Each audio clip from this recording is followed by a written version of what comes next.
Hello friends, कैसे हो आप लोग। स्वागत करता हूं आप सभी को आपके ही अपने चैनल लर्न विद सुधांशु में। तो फ्रेंड्स, आज के वीडियो में हम पढ़ेंगे क्वाड्रिलेटरल का पार्ट 4। इसमें आज हम पढ़ेंगे ट्रेपेजियम। क्या पढ़ेंगे आज हम? ट्रेपेजियम। ट्रेपेजियम होता क्या है? ट्रेपेजियम पहली बात तो दिखता कैसा है, आप जरा ध्यान से देख लीजिए। ट्रेपेजियम दिखता है ऐसा, ठीक है, जिसके अपोजिट पेयर, देखिए इसमें से एक पेयर जो अपोजिट रहेगा, एक अपोजिट पेयर वो क्या रहेगा? पैरेलल रहेगा। जैसे ये और ये पैरेलल है, ये पैरेलल नहीं है, ठीक है। अगर मैं इसका नाम दूं तो ए बी सी डी, ठीक है। तो यहाँ पे हम लिख सकते हैं A B parallel to C D. हम ये नहीं लिख सकते हैं A D parallel to B C, ये नहीं लिख सकते हैं, रॉन्ग है, ये सही है। अब पूछिए कैसे ट्रेपेजियम में एक ही साइड पैरेलल होता है? क्योंकि अगर आप ध्यान देंगे कि पैरेलल क्या होता है, जो कभी ना मिले, जो कभी ना मिले। और अगर ये देखा थे कभी नहीं मिले, लेकिन ये जो है लाइन एक ऐसा जा रहा है और एक ऐसा जा रहा है, इस कुछ सालों बाद या कुछ महीने कुछ दिनों बाद ये यहाँ पे आके मिल जाएगा, इंटरसेक्ट हो जाएगा। अभी नहीं मिल रहा है, लेकिन क्या होगा, बाद में तो मिल जाएगा। तो यानी इसे हम नहीं कहेंगे पैरेलल। किसे कहते हैं? जो हमेशा के लिए ना मिले। तो ट्रेपेजियम क्या प्रॉपर्टीज आप क्या लिख सकते हैं, ये प्रॉपर्टीज हम आपको बताएं। तो यहाँ पे हो जाएगा opposite, one pair of opposite sides are parallel. यहाँ पे आप क्या लिखेंगे उसका प्रॉपर्टीज में? तो आप यहाँ पे लिख सकते हैं one pair of opposite sides are parallel, ठीक है, ये हो जाएगा। और एक बात ध्यान में रखिएगा कि इसके जो, जैसे हम क्वाड्रिलेटरल, जैसे हाँ अगर हम बोलते हैं रेक्टेंगल में, तो उसका हम क्या, रेक्टेंगल हो, रोम्बस, किसी भी हम क्वाड्रिलेटरल तो हम क्या बोलते हैं कि adjacent, adjacent angle are supplementary, ठीक है।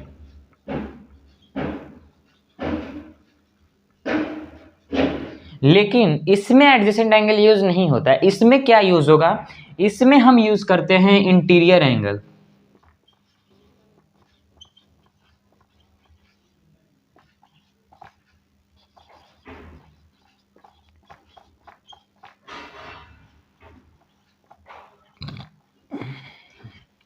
इसमें क्या यूज करते हैं? Interior angle. यहाँ पे दो चीज आपको ध्यान रखना, दो ही प्रॉपर्टीज है। एक प्रॉपर्टीज क्या कहता है कि भैया जो इसका एक ही पेयर जो ऐसा होगा जो क्या हो जाएगा, पैरेलल होगा। और दूसरा हमारा क्या रहेगा? दूसरा ये रहेगा कि एडजेसेंट एंगल जो सॉरी इंटीरियर एंगल है वो हमारा रहेगा सप्लीमेंट्री, ठीक है। यही था हमारा इसमें बेसिक सी चीज, बस दो ही चीजें हमें प्रॉपर्टीज पढ़नी थी। अब हम क्या करते हैं, अब हम इसके ऊपर कुछ क्वेश्चन सॉल्व कर लेते हैं। बस इसमें 3 क्वेश्चन है, सारा क्वेश्चन मैं इसी वीडियो में करवाने वाला हूं, तो आप वीडियो के एंड तक जरूर देखिएगा, ठीक है। तो फ्रेंड्स, ये है हमारा फर्स्ट क्वेश्चन। फर्स्ट क्वेश्चन में देखिए बोला क्या गया है, हमें बोला गया है कि एक क्वाड्रिलेटरल है जिसका नाम है IJKL, और वो उसका एक जो साइड है वो पैरेलल है। क्वाड्रिलेटरल में आप सभी को पता है कि एक साइड क्या होती है, पैरेलल होती है, तो सबको पता होगा। हाँ सर पता है, ठीक है। तो अब हमें बोला गया है कि sir side IG parallel to L के, यानी यहाँ पे एक साइड पैरेलल, यानी ये और ये पैरेलल है हमारा, ठीक है, IG और L के। बोला गया कि एंगल I का वैल्यू है 108 डिग्री और एंगल K का वैल्यू 53 डिग्री। तो हमें फाइंड करना है L और J। तो हम क्या लिखते हैं? सॉल्यूशन, ठीक है। हम क्या लिखते हैं? सॉल्यूशन। सॉल्यूशन में हम क्या लिखेंगे? Quadrilateral IJKL is a trapezium,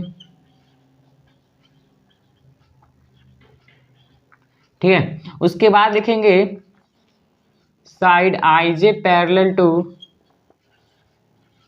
side LK and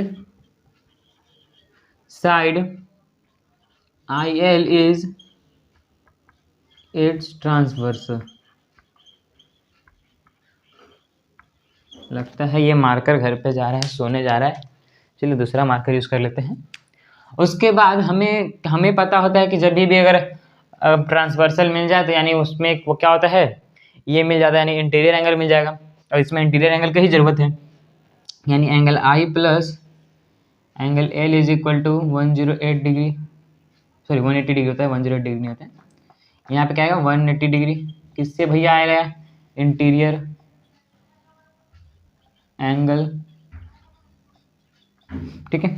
उसके बाद एंगल आई का वैल्यू मालूम है 108 degree plus angle L is equal to 180 degree, यानी angle L is equal to आएगा 180 degree minus 108 degree. Angle L का वैल्यू आ जाएगा 72 डिग्री, ठीक है, माइनस करके देख लीजिएगा आंसर, वो 72 डिग्री आ जाएगा, ठीक है। ये हमने एंगल एल का वैल्यू फाइंड कर लिया, लिख दिया यहाँ पे, ये पहले से ही लिखा हुआ था, कोई बात नहीं, लेकिन हमने फाइंड कर लिया ना भाई कि एंगल एल का वैल्यू हमारे पास 72 डिग्री है। अब हमें फाइंड करना है जे का वैल्यू, यानी हम यहाँ पे लिखते हैं same side I J parallel to side K L and side I J is its transversal, ठीक है, ये इसका ट्रांसवर्सल है, ये अभी हम ये ले रहे हैं ये वाला, ठीक है। यानी हमें फाइंड करना है जे, यानी हमें के मालूम है, तो angle K plus angle J is equal to 180 degree. अब किससे लिए तो बता दो, इंटीरियर एंगल, इंटीरियर एंगल, ठीक है। उसके बाद बता दो कि एंगल के का वैल्यू क्या था हमारे पास, 53 डिग्री था। सर जे का वैल्यू हमें फाइंड करना है, नहीं 180 डिग्री आ जाएगा यहाँ पे, ठीक है, 180 डिग्री। अब जब हमें जे का वैल्यू फाइंड करना है तो 180 डिग्री और 53 डिग्री को एक साइड अलग भेज देंगे। अब ये प्लस में था तो उधर जाके माइनस में हो जाएगा, यानी एंगल जे का वैल्यू क्या आ जाएगा 127 डिग्री। सर क्या ये सही है सर? हाँ सर सही है, यानी यहाँ पे इसका वैल्यू क्या है 127 डिग्री। ये हमारा फर्स्ट क्वेश्चन था। अगर आपको समझ में आया ना तो वीडियो को लाइक कर दीजिए। चलते हैं हम दूसरे क्वेश्चन के ऊपर। तो फ्रेंड्स ये रहा हमारा क्वेश्चन नंबर 2। क्वेश्चन नंबर 2 में बोला क्या गया है, in a quadrilateral ABCD is a trapezium. एक क्वाड्रिलेटरल है जिसमें हमें बोला गया कि एबीसीडी जो हमारा वो क्या है, ट्रेपेजियम है, ठीक है, ट्रेपेजियम बोल दिया गया है। Side BC parallel to AD, यानी यहाँ पे ये पैरेलल है, ठीक है, बीसी पैरेलल टू एडी। उसके बाद बोला गया है कि जो ए बी है ना कॉन्ग्रेंट है सी डी से, यानी जो लाइन साइड ए बी है कॉन्ग्रेंट है सी डी से, यानी ए और बी क्या है, कॉन्ग्रेंट है दोनों, ठीक है, दोनों क्या है, कॉन्ग्रेंट है। यानी अब हम हमें क्या फाइंड करना है, बी और डी, हमें ये एंगल फाइंड करना है और एक ये एंगल फाइंड करना है, ठीक है, हमें ये एंगल फाइंड करना है और एक ये एंगल फाइंड करना है। आप जरा ध्यान से देखिएगा। अब हम लिखते हैं सॉल्यूशन।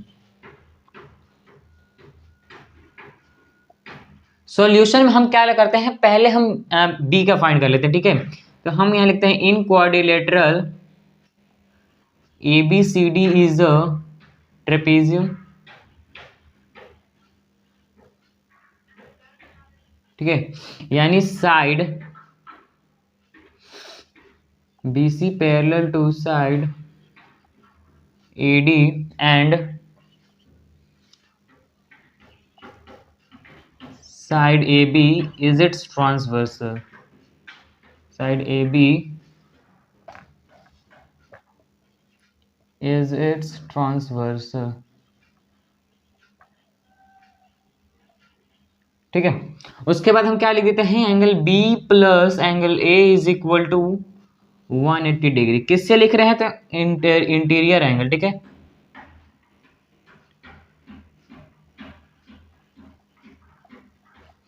तो एंगल बी का वैल्यू मालूम नहीं है, एंगल ए का वैल्यू मालूम है, 72 डिग्री होता है और ये होता है 180 डिग्री, ठीक है। उसके बाद हम क्या करते हैं, angle B is equal to हम लिखते हैं 180 डिग्री माइनस 72 डिग्री, यानी angle B is equal to होता है 108 डिग्री, ठीक है। ये हो गई हमारी फर्स्ट आंसर बी की, ठीक है, बी का हमने क्या फाइंड किया 108 डिग्री। अब बोला गया कि हमें डी फाइंड करना है। क्या फाइंड करना है, डी, हमें क्या फाइंड करना है, डी। तो हम यहाँ पे लिख सकते हैं angle A congruent to D. अब बोलेगे sir A congruent to D कैसे हो सकता है, ये कॉन्ग्रुएंट टू डी कैसे हो सकता है, तो आप सभी ने पढ़ा होगा आइसोलेसिस ट्रायंगल। तो आज मैं आपको बताता हूँ आइसोलेसिस ट्रेपेजियम क्या होता है।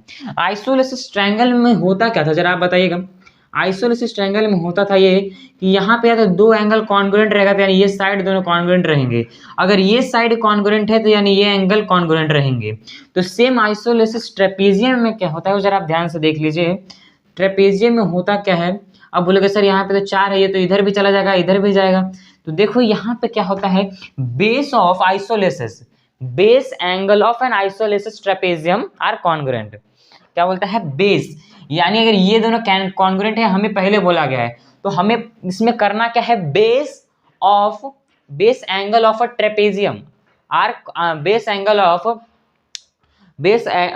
Angle of isosceles trapezium are congruent. ठीक है, तो यहाँ पे आइसोलेशन यानी ये कॉन्ग्रुएंट है, यानी ये भी कॉन्ग्रुएंट हो जाएगा, क्योंकि भैया हमें पहले भी पता है ना कि आइसोलेशन में क्या होता है, अगर दो एंगल कॉन्ग्रुएंट है तो यानी दो साइड कॉन्ग्रुएंट हो जाएंगे उसके, अगर दो साइड कॉन्ग्रुएंट है तो वहां पे दो एंगल कॉन्ग्रुएंट हो जाएंगे। ठीक है, तो हम यहाँ पे लिख देते हैं बेस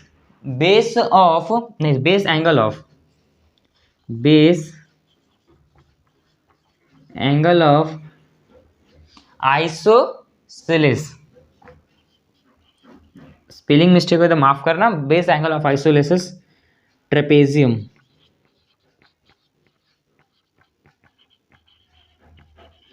आर कॉन्ग्रुएंट। ठीक है, यानी हम यहां पे लिख सकते हैं एंगल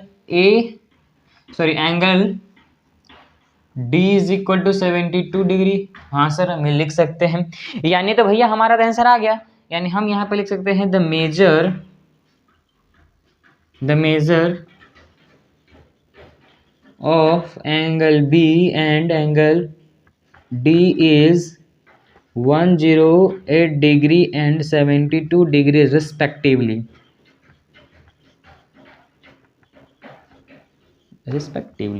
ये हो गई हमारी क्वेश्चन नंबर 2 कंप्लीट। अब हम चलते हैं क्वेश्चन नंबर 3 के ऊपर। तो फ्रेंड्स, ये है हमारा क्वेश्चन नंबर 3। क्वेश्चन नंबर 3 में क्या है? Given in quadrilateral ABCD side BC greater than side AD। यहाँ बोला गया है कि जो BC है वो बड़ा है AD से। ठीक है, यानी जो BC है वो बड़ा है AD से भाई। ठीक है, बड़ा है ना AD। ठीक है, मतलब AD बड़ा है BC से, ये ध्यान में रखिएगा। फिर side BC parallel to side AD। BC parallel किससे है? AD से है। Side BA congruent to CD, और यहाँ बोला भी गया कि BA कॉन्ग्रुएंट है CD से, यानी ये जो दोनों है, ये और ये कॉन्ग्रुएंट है। ठीक है, एक दूसरे के। और बोला गया है टू प्रूव ABC, ये और ये कॉन्ग्रुएंट एंगल है। ठीक है, तो हम क्या लिखते हैं प्रूफ में? हम क्या लिखेंगे वो जरा आप ध्यान दीजिएगा। हम लिखते हैं यहाँ पे quadrilateral ABCD is a isosceles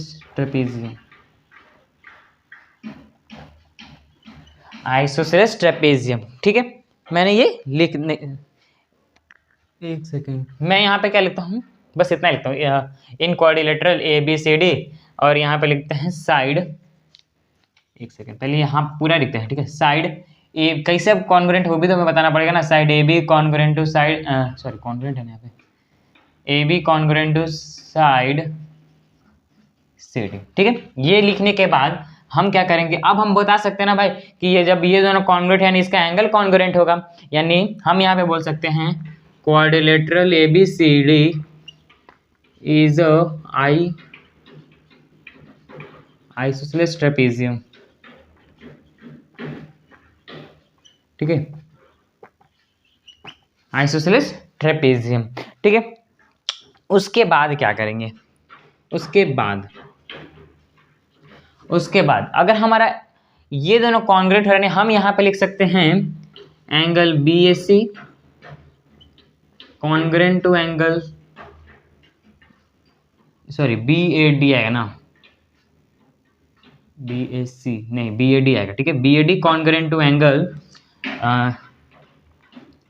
CDA। ठीक है, यहाँ पे मैंने क्या कर दिया? BAD bad congruent to CDA। ठीक है, BAD कॉन्ग्रुएंट टू CDA, क्योंकि भाई हमारा किससे अब लिखना वो भी मुझे लिखना पड़ेगा अभी। ठीक है, ये कंप्लीट नहीं हुआ है अभी। ठीक है, उसके बाद हम क्या लिखेंगे? बेस ऑफ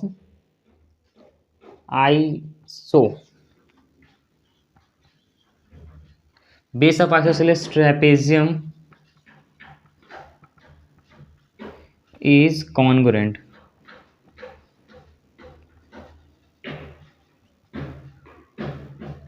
सॉरी, यहाँ पे आएगा एंगल। ठीक है, यहाँ पे एंगल भी आएगा, वो लिख लीजिएगा। ठीक है, base angle of isosceles trapezium are congruent. ठीक है, आर कॉन्ग्रुएंट। उसके बाद जब हमें पता चला कि भाई ये दोनों कॉन्ग्रुएंट हो गया, तो अब हम बोल सकते हैं, अब हम क्या बोल सकते हैं कि ए बी हमारा क्या है, वह क्या है हमारा इंटीरियर एंगल। ये तो ट्रेपेजियम का यही है, नियम यही है, ठीक है। तो यहाँ पे हम लिखते हैं side B C parallel to side A D and side B A is its transversal, ठीक है। यानी हम यहाँ पे लिख सकते हैं, यहाँ पे हम लिख सकते हैं angle A plus angle B is equal to 180 degree. ये हो गया हमारा, देखिए ये हमारा इक्वेशन नंबर 1 है, ये ध्यान में रखिएगा। ये जो है ना हमारा बी ए डी और सी ए डी कॉन्ग्रुएंट, ये हमारा इक्वेशन नंबर 2 है, सॉरी 1 है, ये हमारा इक्वेशन नंबर 2 है। अब ये किससे आया भाई, इंटीरियर एंगल,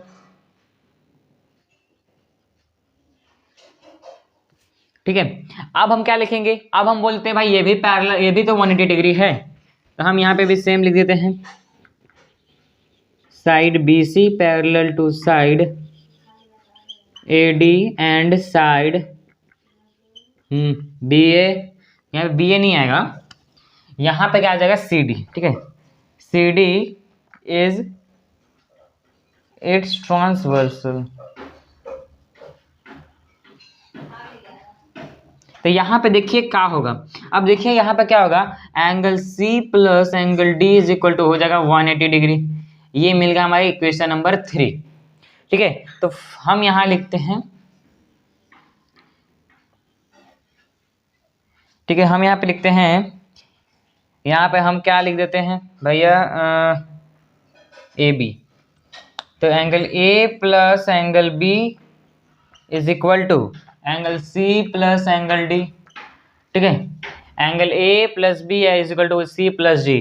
और अभी यहाँ पे अगर हम देखें, इसमें हम देखें तो A कॉन्ग्रुएंट टू D है, क्या है, A कॉन्ग्रुएंट टू D है, A कॉन्ग्रुएंट टू D है। तो हम यहाँ पे लिख सकते हैं भैया कि जो A कॉन्ग्रुएंट टू D है ना यहाँ पे, तो हम D के जगह पे या A के जगह पे हम 1 लिख सकते हैं, A के जगह पे हम क्या लिख सकते हैं, D लिख सकते हैं, क्योंकि D भी हमारा कॉन्ग्रुएंट है ना ऐसे।